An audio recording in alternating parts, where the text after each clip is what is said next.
Well, all September long, our meteorologists have forecasted a dry spell in Iowa with harvest season in full swing. Local 5's Larissa Leone spoke with a farmer on how they are managing these dry conditions. Larissa, what did they share with us?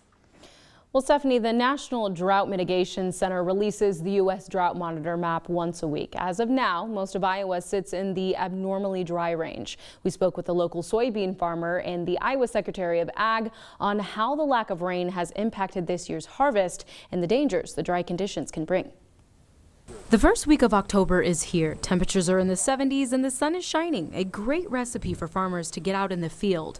Though there is one key ingredient missing for a perfect harvest this year: rain. Dave Sether is a soybean farmer in Collins. He says the warmer and dry temperatures have matured his crops faster than normal, putting him and other soybean farmers in the race for time to prevent crop loss. We had to get right on it to try to get the soybean grain moisture at the ideal 12 to 13% moisture harvested, because they start getting drier than that. They do damage to the seed, and you lose yields. The historic dry spell in September has the attention of Sether and Iowa Secretary of Agriculture Mike Nag. This spring we busted that drought and we had excessive rain in a lot of parts of the state.